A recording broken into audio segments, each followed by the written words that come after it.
이번 시간은 불안 장애에 대해서 알아보도록 하겠습니다. 우리가 모든 사람들이 불안을 느끼죠. 이 불안을 느끼는 것은 아주 자연스럽고 정상적인 느낌입니다. 우리가 불안을 또 느껴야 어떤 위험한 상황에서도 상황을 피하게 될 수가 있기 때문에 이거는 아주 정상적인 건데, 이제 우리가 병적으로 불안을 느끼는 경우가 있는데요. 느끼는 사람도 있는데요. 어떤 현실적인 위험이 없는 상황이나 대상에 있어서도 아주 과도하게 불안을 느끼는 경우나, 또 위험의 정도에 비해서 아주 지나치게 불안을 느끼는 경우, 그리고 그 불안을 느끼게 하는 그런 요소가 사라졌는데도 계속해서 지속적으로 불안을 느끼는 경우, 이런 경우는 우리가 병적인 불안으로 보고 있습니다. 그래서 이런 병적인 불안으로 인해서 어떤 과도한 심리적인 고통을 느끼거나 현실 적응에 힘들어지는 경우, 이런 경우 우리가 불안 장애라고 보고 있습니다. 자, 우리가 불안 장애를 이렇게 7가지로 불안 장애가 7가지로 구분이 되어 있는데요. 범불안 장애부터 선택적 무언증까지 있는데, 이제 여기에서 특정 공포증이나 광장 공포증, 사회 불안 장애, 사회 불안 장애는 사회 공포증이었죠. 공포증이 이제 불안장애로 바뀌었는데, 이 3가지는 이제 공포증에 해당이 되겠습니다. 그리고 밑에 2가지 분리불안 장애와 선택적 무언증은 이제 DSM-5에 새롭게 추가가 됐는데, DSM-4에서 불안장애 안에 있던 강박장애와 이제 외상후 스트레스 장애가 이제 개별 장애로 독립이 되고, 요 2가지가 불안 장애로 포함이 됐습니다. 자, 그러면 이제 범불안 장애부터 하나씩 알아보도록 하겠습니다. 먼저 범불안 장애는 어떤 직업이나 어떤 사회적인 상황이나 직업적인 상황 또는 학업적인 상황에서 아주 과도한 불안이나 걱정을 느끼고요. 이러한 불안과 걱정이 적어도 6개월 이상, 50% 이상의 날에 나타나야 합니다. 그리고 이런 불안을 개인이 통제하기 어렵다고 느끼게 됩니다. 진단 준거를 보면은요, 보시는 것처럼 불안과 걱정이 적어도 6개월 이상, 50% 이상의 날에 나타나야 되고요. 불안과 걱정이 다음 6개 증상 중 3개 이상과 관련이 됩니다. 아동은 1개 이상 해당될 때 범불안 장애에 들어가는데요. 먼저 안절부절 못하고, 또 쉽게 피로해지고요.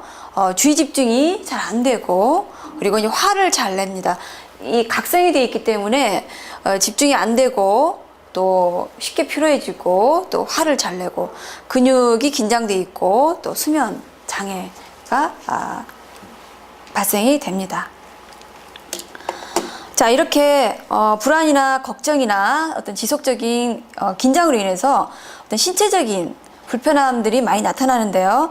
이제 긴장돼 있으니까 근육통이 생길 수가 있겠고요. 또 쉽게 피로해지는 피로감이나, 또 긴장돼 있으니까 또 두통, 또 수면장애, 또 과민성 대장 증후군 등이 나타날 수가 있겠습니다. 그리고 이제 사회적으로는 어떤 이제 우유부단한 행동이나 꾸물거리는 지연된 행동들을 나타낼 수 있겠고요. 또 직업적으로 어떤 다른 중요한 영역 활동에서 손상을 초래합니다. 이러한 장애가 물질이나 다른 의학적 상태의 생리적 효과에 기인한 것이 아니고요. 또 이런 장애는 다른 정신 장애에서 더 잘 설명되지 않아야 합니다. 자, 유병률은요, 약 5%인데 높은 편이죠. 불안 장애 중에서 가장 높은 수치를 가지고 있습니다. 범불안 장애가. 그만큼 많은 사람들이 이 장애에 해당이 되고 많이 불안을 느끼고 있는데요. 범불안 장애를 지닌 사람들이 치료를 받기 위해서 치료를 받으러 오는 경우는 아주 드뭅니다. 이제 그 이유가 어떤 게 다른 장애, 공황장애나 어떤 강박장애처럼 이 다른 불안 장애에 비해서 좀 증상이 모호하고, 또 그 고통이 좀 약하기 때문인데요. 그래서 그냥 이게 그냥 뭐 보통 사람들이 느끼는 그런 불안 정도로 생각하면서 치료를 받으러 오지 않는 경우가 많은데요. 남성보다 여성에게 약간 더 많고 또 10대 중반에서 20대 초반에 발생하는 경향이 많습니다. 또 증상이 평생 동안 지속되는 경우가 많습니다. 그래서 범불안장애의 가장 핵심적인 증상은 과도한 걱정인데요. 이 걱정이 많은 사람들은 어떤 이제 비관주의로 가기 쉽고 완벽주의나 또 불확실성에 대한 어떤 인내력이 부족하고 문제 해결에 대한 어떤 자신감이 부족하고 이런 성격적인 특성도 지니고 있겠습니다. 자, 원인으로는요, 생물학적인 입장에서는 불안이 뇌 생리학적 기제를 불안의 어떤 그 뇌 생리학적 기제를 밝히는 연구들이 많이 일어나고 있는데요. 이 불안과 관련된 부분이 뇌 부분이 후두엽이라고 합니다. 그래서 후두엽에 관한 관심들이 좀 높아지고 있습니다. 정신분석자 입장에서는요, 이 부동불안이 범불안 장애의 핵심적인 증상으로 보고 있습니다. 부동불안이란 말은 불안이 어떤 전반적인 그 생활 환경에서 다양한 주제로 옮겨 다니는 것을 말하는데요. 이렇게 부동불안이 무의식적으로 억압된 원초와의 충동이 강해져서 자아가 이를 통제하기 어려운 상태에 나타나는 심리적인 현상이다라고 보고 있습니다. 행동주의적 입장에서는요, 환경 자극에 대해서 어떤 조건 형성된 학습의 결과로 보고 있는데요. 일상생활에서 어떤 자극에 의해서 어떤 자극을 받았는데 그로 인해서 이제 어떤 경미한 불안 반응이 짝지어졌을 경우 다양한 자극들이 어떻게 일반화되면서 여러 상황에서 또 이 불안 증상이 나타난다라고 보고 있습니다. 다시 말해서 불안과 자극이 이렇게 자신도 모르게 짝지어졌는데 그게 언제 짝지어졌는지 뭐와 뭐가 짝지어졌는지 이게 구별하기 힘들기 때문에 이런 게 이렇게 치료되는 게 좀 어렵기도 하겠습니다.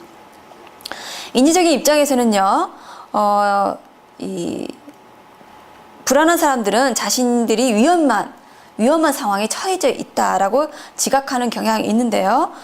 주변의 생활 환경 속에서 존재하는 잠재적인 위협에 아주 예민하고요.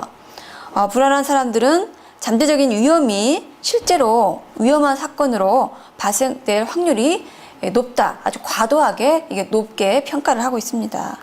그리고 위험한 사건이 실제로 발생할 경우에 나타날 수 있는 어떤 부정적인 결과를 지나치게 아주 치명적인 것으로 평가를 하고 있습니다. 또한 위험한 사건이 발생할 때 자신이 거기에 대처할 능력이 없다라고 생각하기도 하고요. 또 만약 이런 일이 일어나면 어떡하지? 라는 어떤 생각과 질문을 끊임없이 하면서 어떤 그 생각 자체가 아주 파국화되는 경향이 있다고 얘기를 하고 있습니다. 그래서 자극을 해석할 때 아주 작은 자극인데 해석할 때 아주 크게 해석하는 경향이 있다고 합니다. 그래서 치료는요, 범불안 장애는 매우 흔하기 때문에 이 치료 방법이 잘 개발되지 않다고 하는데요.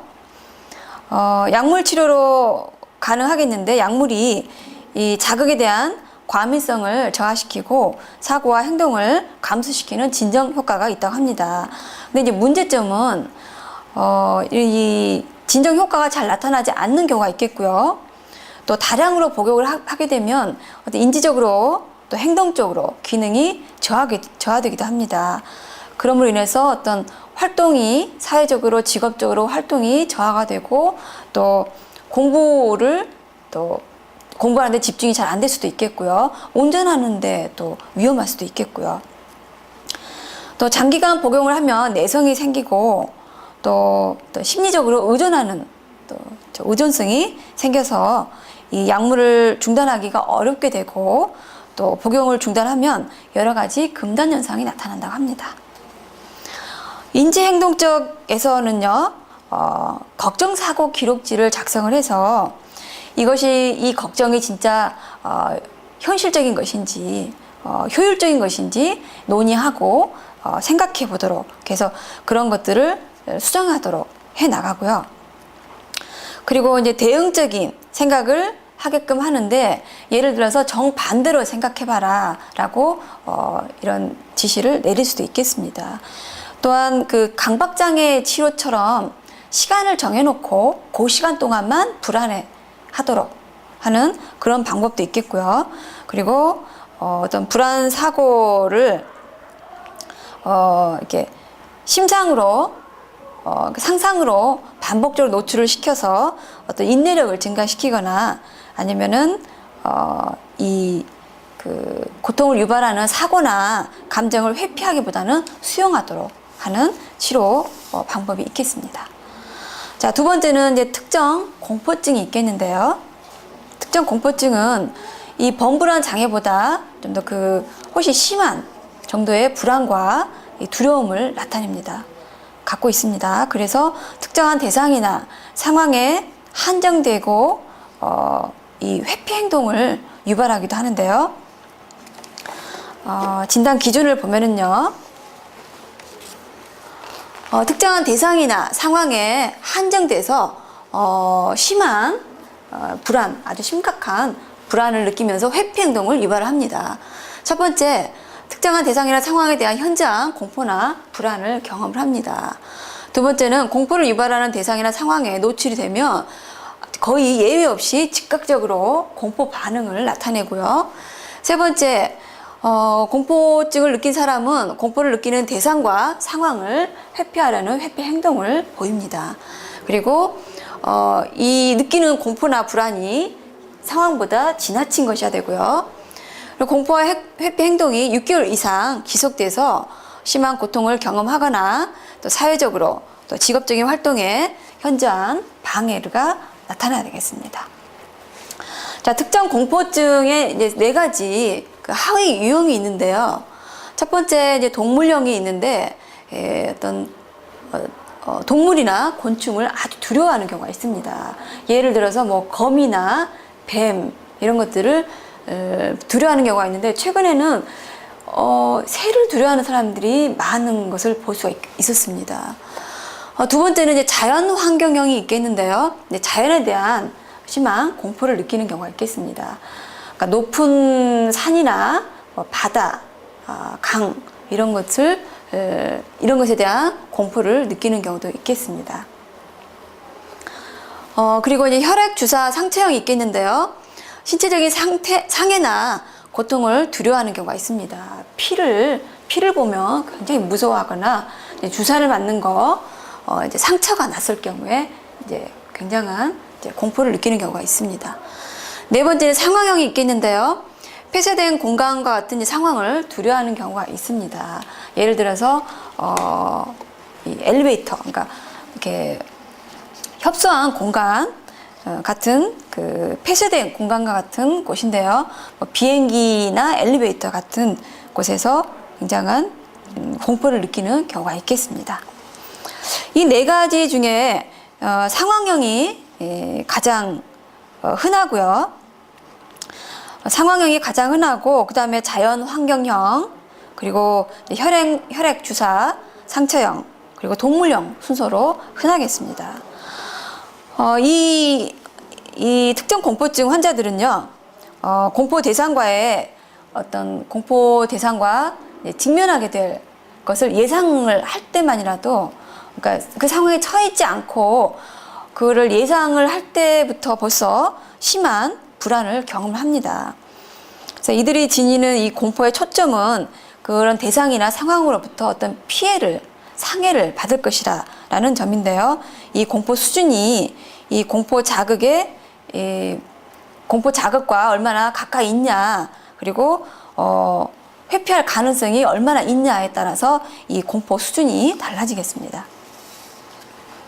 이 장애를 지닌 성인들은 대부분 자신의 공포가 과도하고 비합리적이라는 점을 인식하고 있다고 합니다.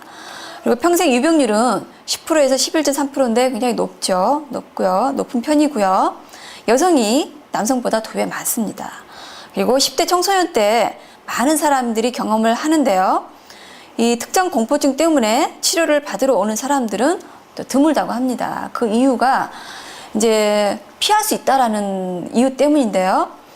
그러니까 뭐 높은 산 자연 환경형이다 그러면 높은 산에 안 가면 되고요. 바다에 안 가면 되고 그리고 뭐 비행기를 안 타면 되고 이런 식으로 어떤 걸 피할 수가 있기 때문에 피하려면 피할 수가 있기 때문에 이제 치료를 받으러 오는 경우는 드물다고 합니다. 자, 원인과 치료를 보면은요. 이제 행동주의적 입장에서는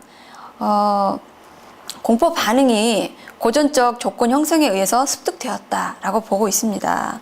그리고 이 셀리그만은 공포 학습의 준비성이라는 말을 했는데요. 생존에 위협적인 자극은 그렇지 않은 자극보다 더 쉽게 공포 반응이 학습될 뿐만 아니라 이러한 위협 자극에 일단 공포 반응이 형성이 되면 잘 없어지지 않는 경향을 가지고 있다라고 얘기를 하고 있습니다. 또 아이들이 또 부모를 보면서 또 이렇게 학습되기도 하죠. 그러니까 개를 무서워하는 부모들이 있다면 이제 부모들이 자꾸 아이한테 개가 무섭다, 개 근처에 가지 마라, 개가 문다 이런 식으로 자꾸 얘기를 하다 보면은 이제 학습이 되기도 하겠습니다. 이러한 대리의 학습에 의해서 어떤 형성이 될 수도 있겠고요. 또 언어적으로 또 비언어적으로 이렇게 두려움이 전달되기도 하겠습니다. 행동치료 입장에서는요, 특정 공포증을 치료하는 가장 효과적인 방법으로 불안을 다루는 대표적인 그 방법들이죠.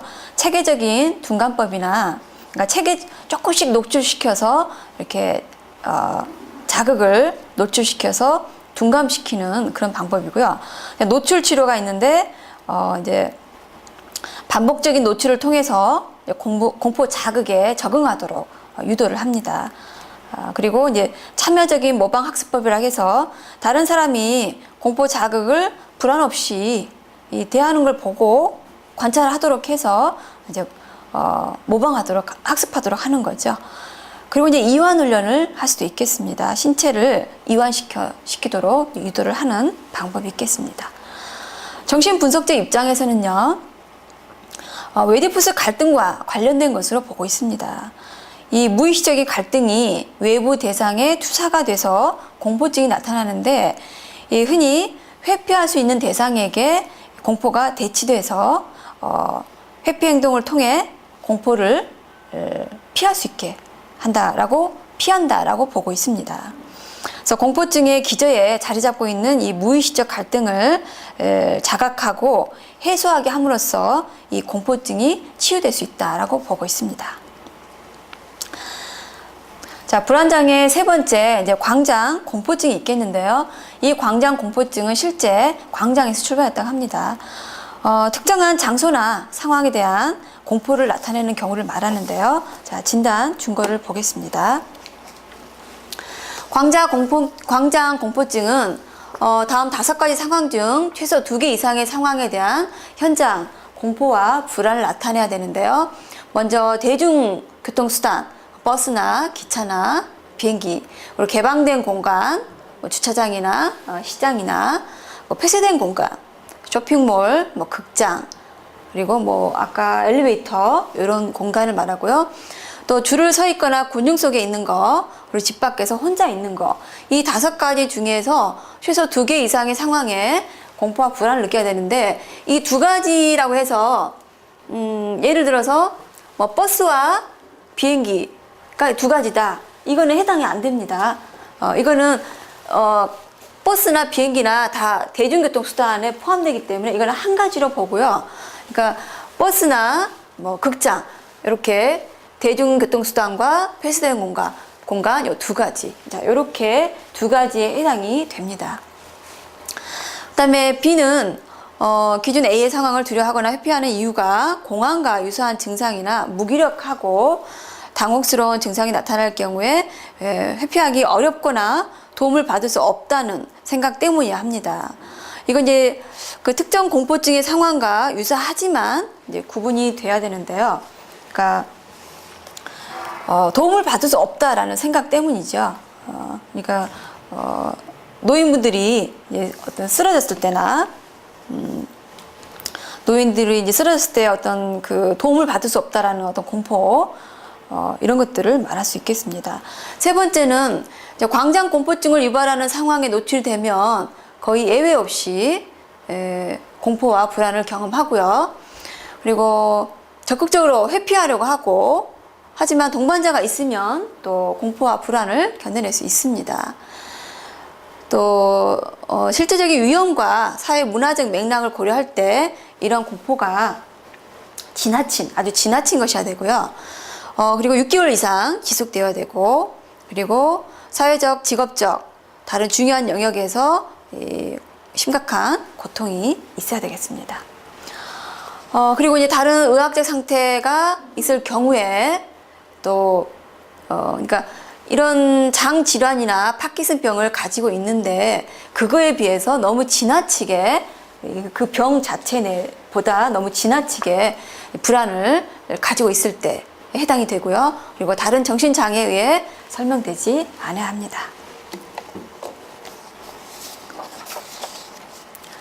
자, 이렇게 이제 방금 말씀드린 그 5가지 상황 중 2가지 이상 공포를 느껴야 되는데요.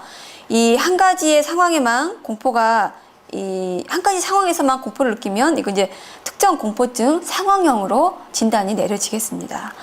이제 이 이유가 이제 심리적인 어떤 이유가 있는데요.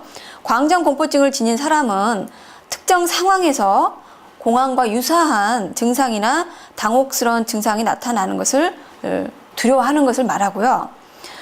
특정 공포증은 그 상황 자체를 두려워하는 것을 말합니다. 2가지가 약간 이제 차이가 있죠. 그래서 광장 공포증은 갑작스럽게 강렬한 불안이 엄습하는 이 공황 발작과 함께 나타나는 경우가 흔하다고 합니다. 그리고 청소년기 후기나 성인기 초기에 발병률이 높고 여성에게 2배에서 4배 정도 흔하다고 합니다. 자, 그 원인을 보면은요, 이 정신분석적 입장에서는 그 어린아이가 어머니와 이별을 할 때 나타나는 어떤 분리불안과 관련된다라고 보고 있습니다. 그 길거리에서 이 엄마와 아이가 다투는 모습을 가끔 보기도 하는데요. 그렇게 다투다가 엄마가 화가 나서 먼저 가버리는 경우가 있죠. 그럴 때 이제 아이들은 심한 공포감을 느낄 수도 있겠습니다. 인지행동치료 입장에서는요, 이 공포에 대한 공포 이론을 주장을 했는데요. 광장 공포증을 유발하는 2가지 심리적인 요인이 공포와 관련된 신체 감각에 대한 두려움을 가지고 있다 합니다. 그러니까 어떤 심장이 이상이 생긴다거나 어떤 졸도를 한다거나 하는 신체 감각에 대한 두려움을 가지고 있고, 또 공포의 결과에 대한 부적응적인 사고를 가지고 있다 합니다. 그러니까 뭔가 쓰러졌을 때 사람들이 나를 어떻게 볼 것인가, 또 이렇게 그런 수치심 뭐 이런 것들을 이제 에 대한 것들이죠. 또한 이 생물학적인 취약성과 심리적인 요인의 상호작용의 결과라고 보기도 하는데요. 광장 공포증 환자는 모든 불안장애의 공통적인 어떤 기질적인 취약성인 부정 정서성을 가지고 있다 합니다. 이런 부정 정서성은 어떤 불안 민감성으로 나타나게 되는데요. 그러니까 어떤 이제 신체적으로 이제 불안함들이 나타나기도 하는데요. 이런 2가지가 광장 공포증을 유발하는 취약성이다라고 주장을 하고 있습니다. 또한 이 환자들은 잘못된 귀인을 통해서 위험하지 않은 신호를 아주 위협적으로 받아들이는 경향이 있다고 하는데요. 그래서 자신에 대한 어떤 그런 것들을 자신에 대한 어떤 신뢰감이나 통제감이 부족하거나 대인관계의 갈등을 비롯한 어떤 심리적 갈등 상황에 있는 사람들에게 광장 공포증이 유발되기 쉽다고 합니다. 또한 이제 광장 공포증은 인지 행동 치료에서 가장 효과적으로 치료가 된다라고 보고도 있는데요. 이 신체 감각에 대한 민감성을 이제 둔화시키고 회피 행동을 완화시키는 어떤 행동을 치료하는 그런 행동 치료적인 요소와 잘못 인식된 그 인지 과정을 수정하는 치료가 효과적이라고 보고 있습니다. 또한 이 치료자는 이 불안 반응의 어떤 신체적인 것이나 심리적인 것이나 행동적인 요소를 이것들이 어떤 심리적인 원인들을 설명을 해주고 또 긴장 이완법이나 어떤 복식 이완법 등을 훈련을 시키면서 어떤 점진적인 노출을 같이 하는 게 효과적이라고 보고 있습니다. 또한 신체 감각에 대해서 어떤 지나친 해석을 수정하고 대처 행동과 대안적인 사고를 또 같이 찾아 나가는 것이 효과적이겠고요. 또 치료를 위해서는 이런 신체 감각에 대한 노출뿐만 아니라 어떤 공포 유발 상황에 대해서 실제적인 노출 치료가 필수적이다라고 말하고 있습니다. 약물 치료도 효과적인데요. 주로 이제 항우울제를 사용을 하지만 효과가 굉장히 이 약물 치료를 하게 되면 효과가 아주 빨리 나타납니다. 대신에 이제 치료를 중단할 때 재발률이 높다라는 점이 있고요. 약물 치료와 함께 어떤 다른 치료, 인지행동 치료를 같이 이렇게 시행을 할 때 더욱더 효과적이라고 보고 있습니다. 자, 이번 시간에 이제 불안장애 첫 번째 시간이었습니다.